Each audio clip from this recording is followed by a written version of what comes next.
everyone. We are the reporters of Group 6. So I'm the first reporter. My name is Bambi Caracho, and the second reporter will be Ramilin May Bido. So our topic is regional economic integration. Introduction. So international trade is regulated at the regional level through regional integration schemes. So regional economic integration scheme is a process as well as a state of affairs. As a process, it means the removal of discrimination between different states. So, as a state of affairs, it means the absence of different forms of discrimination. While the former is a dynamic concept, the latter is a static concept. While the intra-region trade is normally tariff-free, so tariff is imposed on imports from outside the region. Again, there is often no restriction on the intra-region movement of a capital and labor that also regulates other forms of international businesses. So in view of trade and business regulation of this kind, this chapter discusses the major specialities of the integrative arrangement that do not interfere with the international manager's business decision. So first topic is levels of economic integration. So level of economic integration is economic integration or regional economic grouping is a preferential economic arrangement among member countries where they cooperate and eliminate restriction on the intra-region flow of goods, services, capital, and labor. So member countries usually belong to a particular geographic region but not necessarily. So Cuba was a member of COMCON before the breakup of the former USSR. So the different forms of regional economic integration seems differ from each other. So one of the reason is that they represent different levels of economic integration. Based on the varying levels, the integration schemes are known as first, the free trade area. Free trade area refers to a situation where intra-region trade is duty-free, but there is variation in tariff structure for import from a third country. Next is the custom union.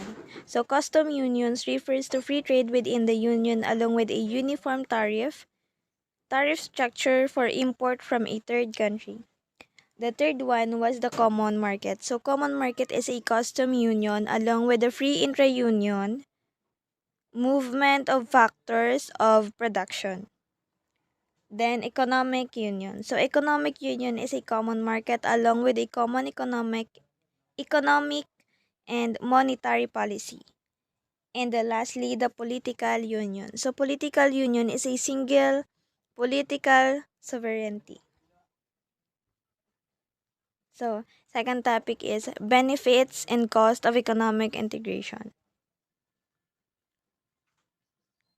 Trade creation and trade diversion. So Jacob Vinier discussed the benefits and cost of economic integration in terms of trade creation and trade diversion. So Vinier prefers partners that are competitive and not complementary in the range of commodities protected by tariff, as the most efficient partner would capture the entire market.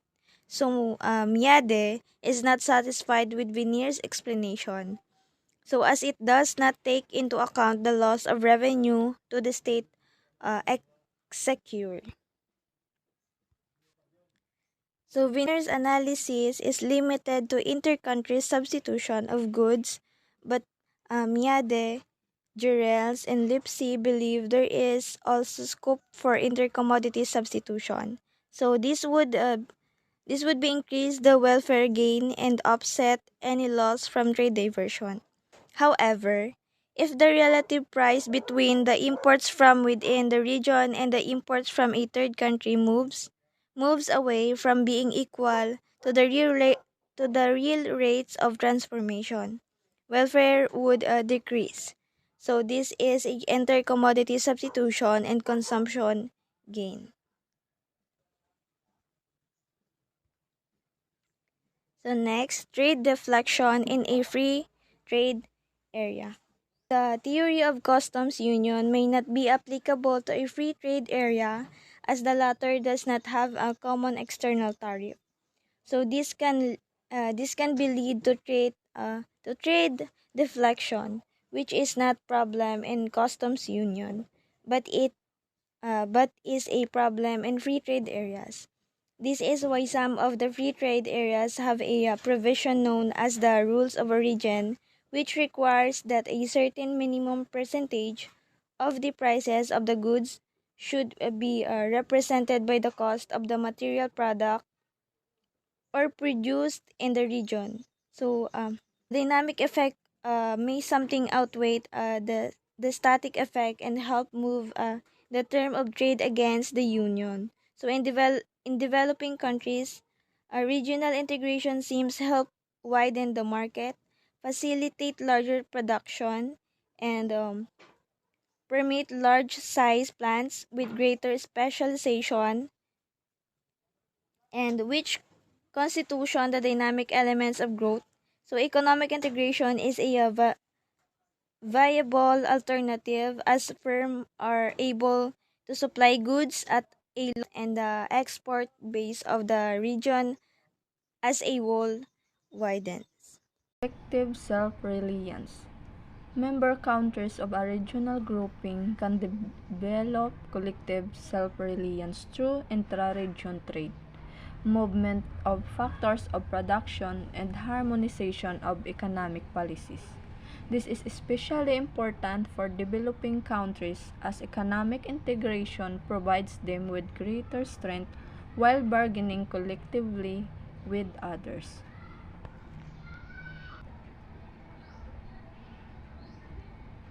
Increased foreign direct investment. Regional economic integration has a positive impact on foreign direct investment or FDI, leading to a larger market and greater demand. There are six motivations behind FDI. First, technology, incentives, access to customers, mutual investment, tariff, jumping FDI, international competition, and technical change. Polarization of benefits. Polarization of benefits. Economic integration is believed to reduce inequality in income and wealth, but this argument is refuted by Vetsos 1978 and Bird 1965. Vetsos has shown that the distribution of national income during the 1960s and 1970s was unequal, with 40% of the population receiving 9 to 13% of national income and the top 5% having 40% of overall earnings. Bird argues that economies of scale and external economies push down the cost of regional integration. Trade creating forces shape productive resources and factors of production away from high-cost centers, leading to industrial agglomeration and external economies. This leads to a deterioration in terms of trade and large imbalances on the payments count. Benefits. Trade creation when low cost of production shifts from a high cost point to a low cost point. Enter commodity substitution in favor of goods produced within the Union. Dynamic effects in form of gains arising from the increased size of market, from economies of scale and external economies, from growing competition and technological change. Development of collective self-reliance among member countries, especially through harmonization of economic policies. Increase foreign direct investment within the Union and from outside the Union, especially in view of the larger market. Cost. Trade diversion when locus of production moves from a low-cost point to a high-cost point. Trade deflection when outside goods enter a free trade area through a member country having a lowest tariff. polarization of benefits from integration, moving away from the weaker partner in favor of the economically stronger partner, leading to intra-region inequality. Next, some economic integration schemes. The European case, early attempts. The Organization for European Economic Cooperation was established in 1948 to administer the Marshall Plan aid. In 1952, 6 European countries formed the European Coal and Steel Community to establish a common market for coal and steel as European Union. The creation of the EEC in 1957 was a major step towards regional grouping, with a custom union and free internal movement of goods, services, labor, and capital. The abolition of internal tariff began in 1959 and was completed by 1968. The Common Agricultural Policy was established in 1962 to restrict the import of agricultural products. In 1967, the EEC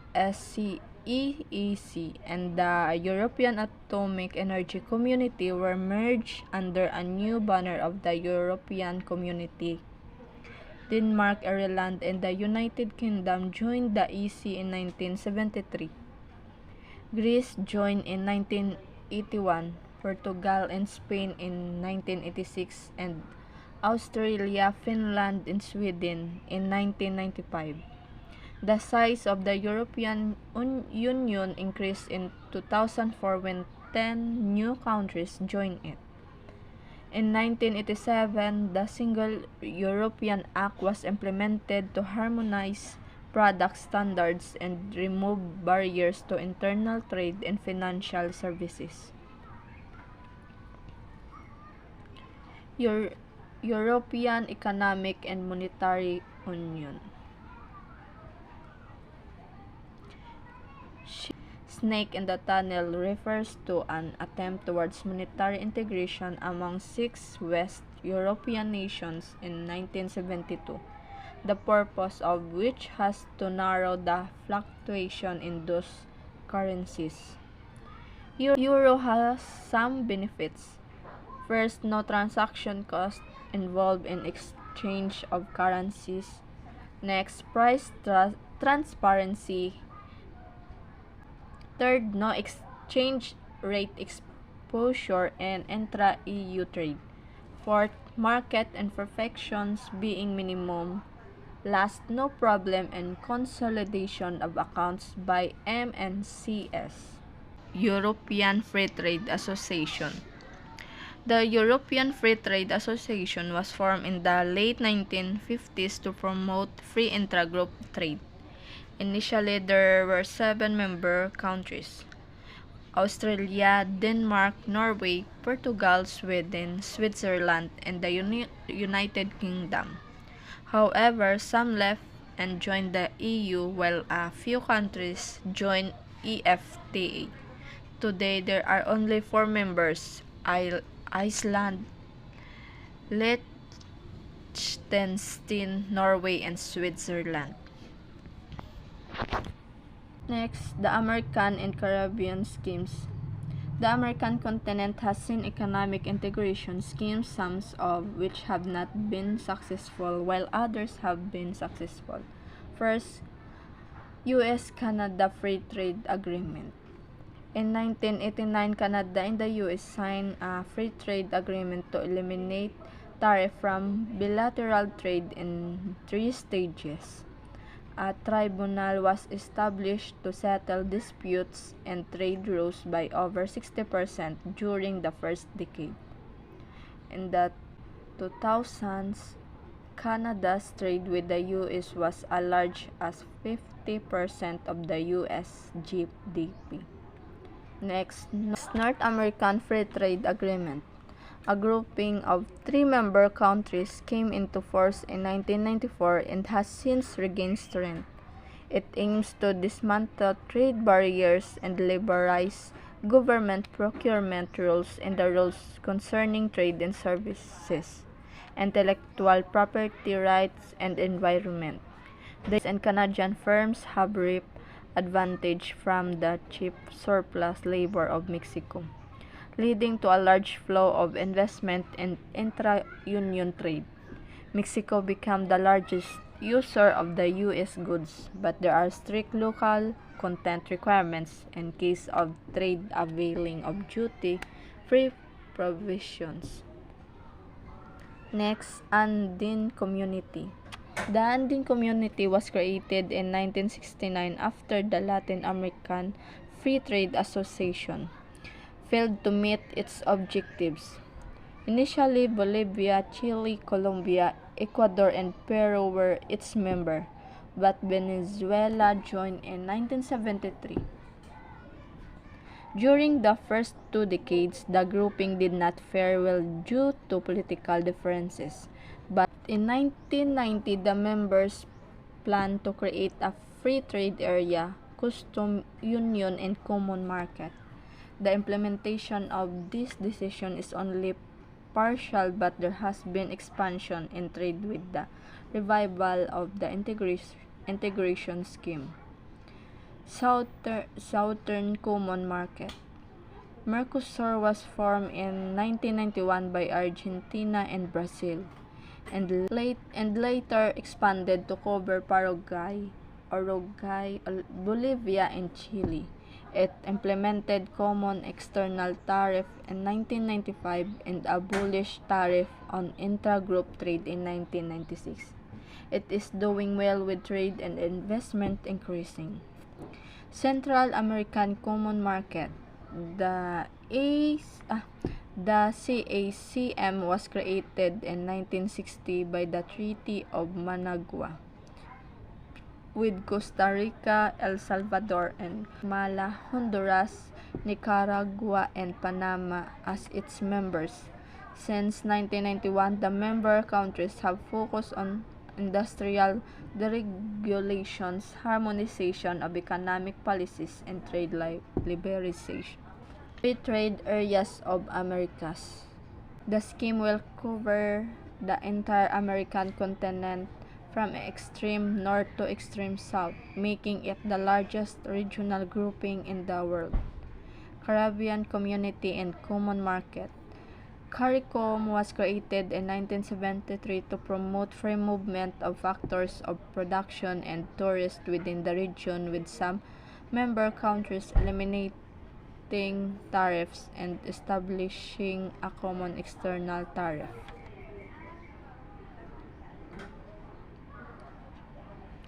Integration schemes in Africa and the Middle East. Economic Community of West African States. The ECOWAS was formed in 1975 but remained inactive for the first 1.5 decades. It was only in 1992 that fresh initiatives were taken to establish a custom union and a common market. Guinea and Niger were suspended in 2008 and 2009, respectively. Other regional grouping schemes in Africa as the Afro-Malagasy Economic Union, East Africa Custom Union, West African Economic Community, Maghreb Economic Community, Organization of African Unity, and Southern African Development Community. They face the same fate, with poor economic infrastructure and low rate of economic development marring their progress. Gulf Cooperation Council. The GCC was formed in 1980 to protect against the Iraq-Iran war and to deal with European groups. It allows citizens to move freely and own property within the region, but is more of a political union than an economic union. Next is economic cooperation schemes in Asia and Pacific. As first Association of Southeast Asian Nations. ASEAN was formed in 1967 by Indonesia, Malaysia, the Philippines, Singapore, and Thailand. Brunei joined in 1984, Vietnam in 1995, Laos and Myanmar in 1997, and Cambodia in 1999. The group officially formed the ASEAN Free Trade Area in 1993, with the tariff on intra-region trade to be cut to 5% by 2007. The main objective of the grouping is to promote economic, social, and cultural development and safeguard political and economic stability. The financial crisis during the late 1990s dampened the spirit of the member countries towards cooperation, but the recovery has helped the grouping to perform well and achieve its objectives. Asia-Pacific Economic Cooperation, the Association of Southeast Asian Nations, covers 21 countries including Australia, Brunei, Canada, Chile, China, Hong Kong, Indonesia, Japan, Malaysia, Mexico, New Zealand, Papua New Guinea, Philippines, Singapore, South Korea, Taiwan, Thailand, and the United States of America. It expects to have free trade and investment by 2010 and has softened restrictions on professional and simplified custom procedure. Association for South Asian Regional Cooperation. The heads of the 7 states adopted the SAARC Charter in Dhaka in December 1985, and the SAARC came into being with the Secretariat at Kathmandu. In January 2004, it was agreed that the South Asian Free Trade Area would function from 2006. A charter on social issues was signed and the investment cooperation agreement was also signed.